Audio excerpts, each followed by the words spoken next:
नमस्कार मित्रांनो, स्वागत आहे तुमचं आपल्या पॅशनेट जर्नी या यूट्यूब चॅनलवर।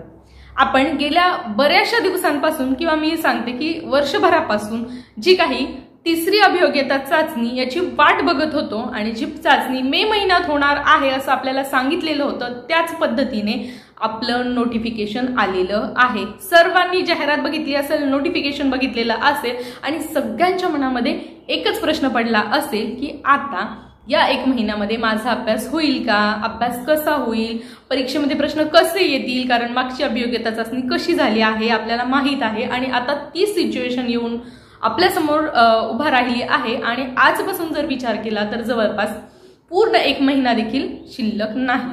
म्हणजे नोटिफिकेशन आल्यापासून एका महिन्याच्या आत ही परीक्षा सुरू होत आहे। मग या संदर्भामध्ये आपण एक थोडक्यात सिलेबसवर चर्चा करूया। आजचा व्हिडिओ खूप महत्त्वाचा आहे, काय करायचं आणि काय नाही करायचं यासाठी देखील तुम्ही आजचा व्हिडिओ जर बघितला ना तर तुम्हाला याचा खूप खूप फायदा होणार आहे मित्रांनो। तो व्हिडिओ शेवटपर्यंत बघा आणि याच अशाच अपडेटसाठी किंवा अशा इम्पॉर्टंट टिप्ससाठी तुम्ही आपलं पॅशनेट जर्नी हे चॅनल सबस्क्राइब करायला विसरू नका आणि त्याच्या बाजूचा बेल आयकॉन देखील नक्की प्रेस करा, म्हणजे तुम्हाला माझ्या येणाऱ्या सर्व व्हिडिओचे नोटिफिकेशन वेळेत मिळत राहतील। आणि मित्रांनो, आपलं टेलिग्राम चॅनल आहे ते देखील जॉईन करून घ्या, मी तिथे तुम्हाला त्या संदर्भामध्ये गोष्टी टाकतच असते। चला मित्रांनो, आता मला तुम्हाला एक गोष्ट सांगायची आहे। तुम्ही मला बरेच जण पुस्तक विचारतात, सगळ्यात अगोदर ना तुम्ही एकदा थोडासा सिलेबस समजून घ्या, कोणत्या गोष्टी किती मार्काला येणार आहे हे मी तुम्हाला सांगणार आहे आणि यामध्ये तुम्ही ना अजिबात गफलत करू नका। मी जसं सांगते तशाच गोष्टी येणार आहे, त्यामुळे एकदा थोडंसं ह्या गोष्टी समजून घ्या।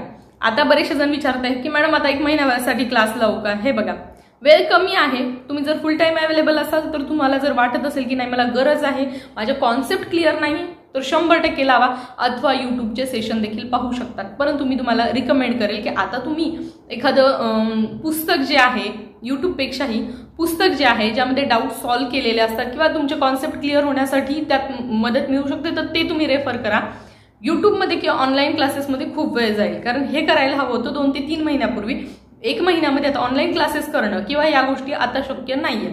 तर सर्वात अगोदर बघा मित्रांनो, आपला जो 200 मार्काचा पेपर आहे तर त्यामध्ये 2 भागांमध्ये आपल्याला डिवाइड करून दिलेलं आहे, एक अभियोग्यता आणि दुसरं बुद्धिमत्ता।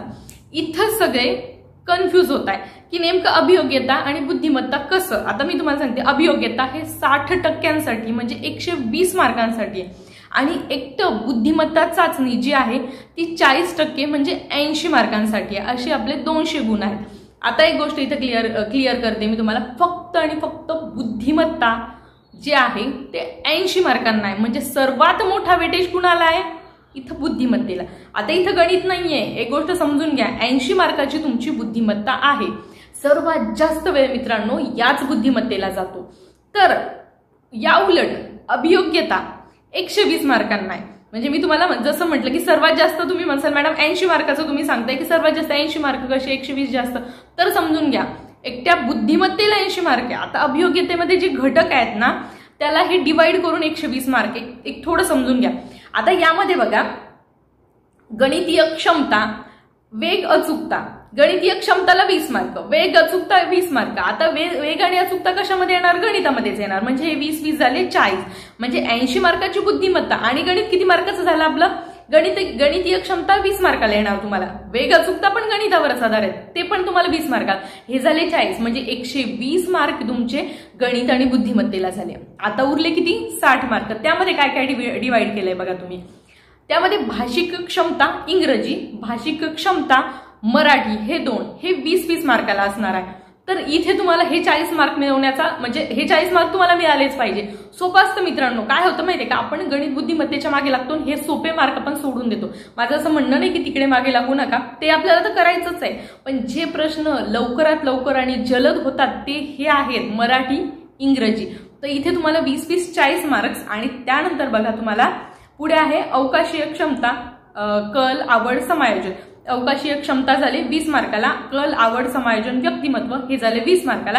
हे देखील खूप सोपं आहे, म्हणजे एकटी बुद्धिमत्ता जी तुमची 80 मार्काची होती त्यामध्ये इथे मराठी, गणित, कल, आवड, समायोजन आणि अवकाशीय क्षमता हे 4 विषय 20-20 मार्काचे म्हणजे 80 मार्काचे आहेत। तर बघा तुमचं एक गणिताची बुद्धिमत्ता 80 मार्काला होती, ज्याच्यामध्ये तुमचा खूप सारा वेळ जाणार आहे.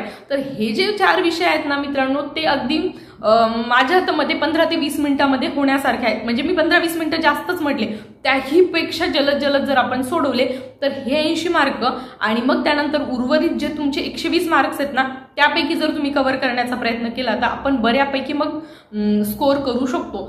ही गोष्ट आहे ना आम्हाला मित्रांनो मागच्या वेळी समजलीच नाही, आम्हाला या गोष्टी माहीतच झाल्या नाही. या गोष्टी आता आपल्या क्लिअर झाल्या आहेत. तर त्यामुळे तुम्ही विचार करा की आता आपल्याला पेपर कसा सोडवायचा आहे, मला भर कशावर द्यायचा आहे. बेशक आपण गणित बुद्धिमत्ता आम्हाला 120 मार्काला येत आहे, तुम्हाला माहिती आहे 80 मार्काचं एक बुद्धिमत्ता आहे. गणित जे आपल्याला आहे गणितीय क्षमता 20 मार्काला आहे, वेग अचूकता 20 मार्काला आहे, म्हणजे एकूण 120 मार्क त्याच्यावर गेले. आणि या 120 मार्कांच्या मागे धावताना आपले ते 80 मार्क सुटून जातात. हे विसरू नका, हेच मला यातून सांगायचे. आता अभ्यास कसा करायचा, बुद्धिमत्ता जास्त मार्काला आहे, भरपूर अभ्यास करा, भरपूर प्रॅक्टिस करा, परंतु पेपरमध्ये अवघड येणारे प्रश्न सोडून द्या. ही गोष्ट जर तुम्ही लक्षात ठेवली तर तुमचा पेपर कव्हर होईल आणि तर तुम्हाला स्कोर येईल. आता क्लास लावायचा की नाही लावायचा ही जबाबदारी तुमची. 4 ते 5 तासाचा क्लास करून जर 4 ते 5 तास तुम्ही अभ्यास करत असाल तर 100% लावा. पण जर तुमच्या कॉन्सेप्ट क्लिअर असतील तर प्रश्नपत्रिका सोडवण्यावर भर द्या.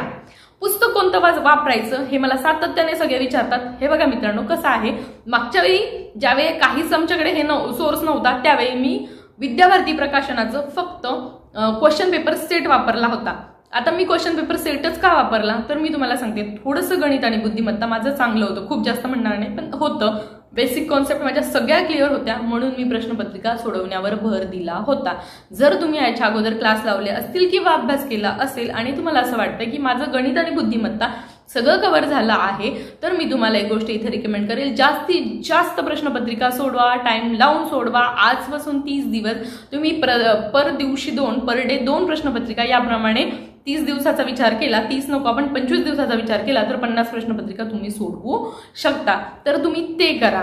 आता राहिलं की मॅडम हे बाकीचं कशातून करायचं, मराठी झालं, मराठीला मोरावा लिंबे वापरा किंवा मराठीला आपण विद्याभारती मराठीला आपलं बाळासाहेब शिंदे सरांचं वापरा. मराठीचे ज्या सगळं एकत्रित व्याकरण येईल ना मित्रांनो, असे भरपूर पुस्तक आहे तर ते तुम्ही टोटल करा. इंग्रजीचं पण टोटल व्याकरण करा, पण व्याकरण आता इंग्रजीचं करताना IBPS टाईप नाही करा. त्यानंतर कल आवड वगैरे हे तुम्हाला माहिती की उपयोजनात्मक प्रश्न असतात. हे मग तुम्ही यासाठी एक म्हणजे मागच्या वेळेचं मला तर हे नाही पण त्यासाठी के सागर प्रकाशनाचं एक पुस्तक आहे तर मी ते अगोदरच्या बुद्धिमत्ताचं आपल्या अगोदरच्या डेटसाठी वापरलं होतं, परंतु त्याचा विशेष असा मला म्हणजे त्यातून पडतात असं पडत नाही असं नाही, पण या आपल्या IBPS पॅटर्नमध्ये मला त्यातले प्रश्न दिसले नाही कारण मी पण तिथपर्यंत पोहोचू शकले नसेल कदाचित. तर तो एक आहे की ते वापरू शकता तुम्ही. त्यानंतर राहिला प्रश्न गणितासाठी मग काय, तर आता बघा IBPS पॅटर्नने ज्या पद्धतीने प्रश्नपत्रिका घेतल्या त्यानुसार मग स्मार्ट स्टडीचं असो, इग्नाइट अकॅडमीचं असो किंवा अन्य कुठलं चांगलं एखादं पुस्तक आलं असेल तर एकच पुस्तक आता घ्या. आता जास्त पुस्तकांच्या मागे लागू नका आणि जास्तीत जास्त गणित बुद्धिमत्तेचा अभ्यास जरी केला तरी पेपर पूर्ण कसा माझा होईल आणि मला बाकीच्या विषयांनाही तितकाच न्याय कसा देता येईल याचा प्रयत्न करा. यासाठी मी तुम्हाला अगदी सुरुवातीचे 10 म्हणजे एक 3-4 मिनिटाची गोष्ट सांगितली ती विसरू नका.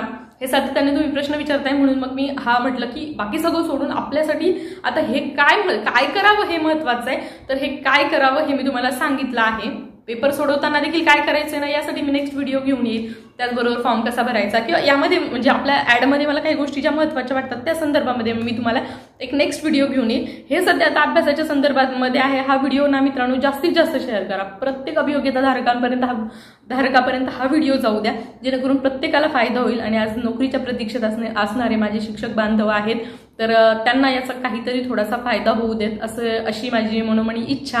आणि सर्वांना परीक्षेसाठी खूप खूप शुभेच्छा. जास्तीत जास्त जागा येऊ द्या आणि म्हणजे जास्तीत जास्त अभियोग्यताधारक मित्र मैत्रिणी माझे सर्व सबस्क्रायबर या शिक्षक भरतीमध्ये जॉबला लागू देत ही माझी मनापासून इच्छा. आणि सर्वांना अभ्यासासाठी आणि परीक्षेसाठी हार्दिक शुभेच्छा.